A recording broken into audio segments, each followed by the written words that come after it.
because it's a back muscle, is the most powerful ventilator I'll ever have in my life. The most powerful lifter I'll ever have in my life. The most powerful rotator inside my body. And anybody who tells me they want to work with core, the first core muscle you better work with is a muscle that crosses 5 segments of your low back. You better understand that core. Does that make sense? I'm just trying to heighten your awareness of a back muscle called the diaphragm. And that's what this schematic reflects. As a result of that reflection, the number one muscle that produces discord in humans' activity on this earth are hip flexors.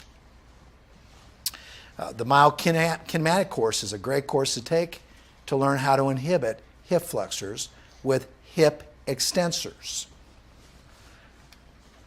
See, there's three things going on in your life: glutes, hamstrings, and diaphragm.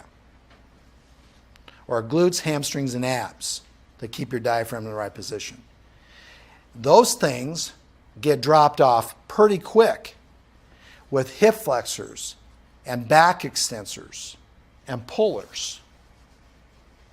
Your lats, your hip flexors, things that pull you.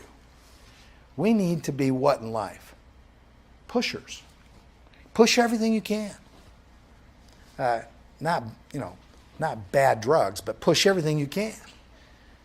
Push, push, push, push. And you'll keep this chain and this chain in the right position. Schematically, we also have another concept we have to discuss before we get into that meat of the course. Your pelvis has an attitude. Your thorax has a bigger attitude. Your neck has an attitude. Your cranium has an attitude. These are all small. The person that gives them all a bigger degree of attitude is that diaphragm. That diaphragm will steer your spine to the right or to the left. And when you have your spine oriented to the right, which is what this picture depicts, then your ability to move reciprocally is somewhat challenged. And so when you have a pelvis that comes forward on the left and the sacral base is being oriented to the right, before you pick on the pelvis or the feet or the head that could be directing it or the neck, let's ask the question: does the diaphragm really know what to do even if you put the pelvis back on the left side? Because if you put the pelvis back on the left side and we still don't restore that mechanical ventilatory activity, who in this room thinks it's not going to go back to the old pattern? So we're talking today about how to minimize the end range of normal asymmetry. Boy, I'd write that down. How to minimize the end range of normal thoracic asymmetry.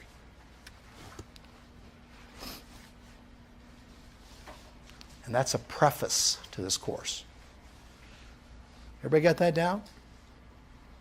How to minimize a pattern that you maximized because you can never leave the end range of that pattern. And you're looking at it right there. Our end range, when we stop, usually, for most people, Linda, will be over the right, centered over the right, with a spine that's oriented to the right more so than to the left. That's why babies come out of birth canals a little easier on which side, everybody? The left. It's going to be really hard to get that little baby's head out around the front of the right ilium. There's openings inside of you that match that position. You're going to see them here in a minute. And there's function that matches that position. But your ability to move away from that position is your challenge. Your dominance inside of you is your challenge. And you don't have to worry about it the way you were made, the way God made you, as long as you do one word. There's one word: ventilate. Ventilation equals reciprocation. Ventilation equals reciprocation. Reciprocation minimizes in-range patterning. You don't have to worry about it. This is a good example of an individual that's in that in range. Ribs will be up on the left. The spine will be oriented to the right. Ribs will be down on the right. We're going to break this down and explain to you the kinematics of the rib cage.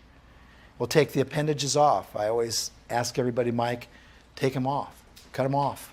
Take the head off. And let's just look at this little amoeba today called the thoracoabdominal cavity and the thorax. A little bit of that today. And you'll see end ranges that have shallow concave chest walls on the right side. Remember, there's nothing there to keep it open. Your pericardium keeps the left one pretty nicely opened. You have these little twists going on called flares. You have a little spinal curve called scoliosis. I don't like the word. Curvature of the spine would be a better word, or 3. In other words, you're rotated and twisted. Rotocurvatures. You all have them to some degree, even though your spine looks straight. Dynamically, functionally, inherently, you all have this one. If you don't believe me, start reading.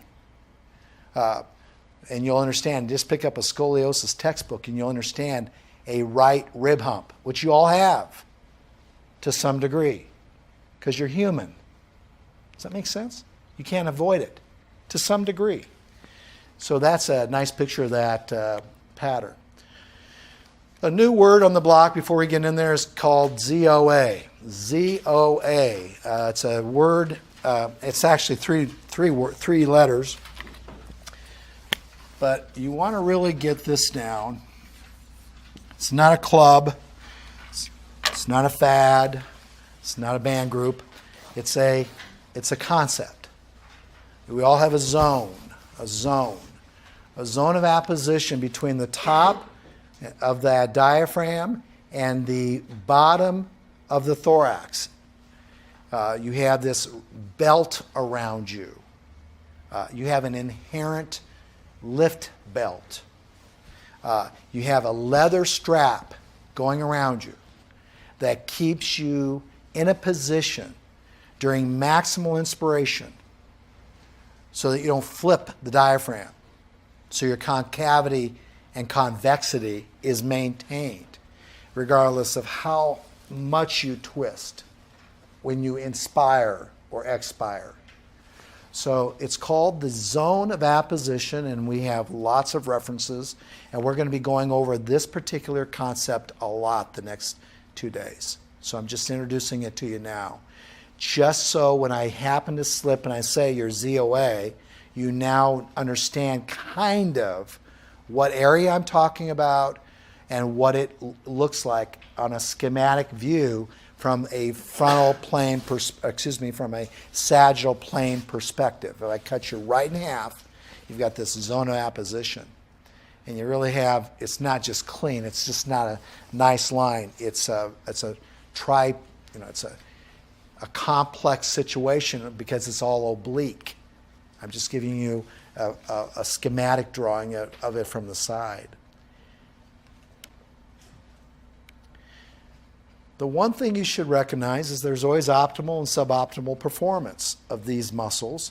And if you stay in an optimal position with your zone of apposition, this zone right here, which is really outlined in your manual in a number of places, then you're going to move pretty well. I can orthopedically, Chad, start talking about these words. Abdominal core. I can actually orthopedically talk about these words. Internal and external rotation. I could talk about these words, Tessa. Flexion and extension, without ever worrying about if you're in a normal range or an abnormal range. So the first question I would say to you at the end of this day, do you understand how to achieve a normal zone of apposition? At the end of this course today. Do you understand how to get one? Do you understand when you have it? Do you know when you have a zone of apposition? How would you know you have a zone of apposition? What test would you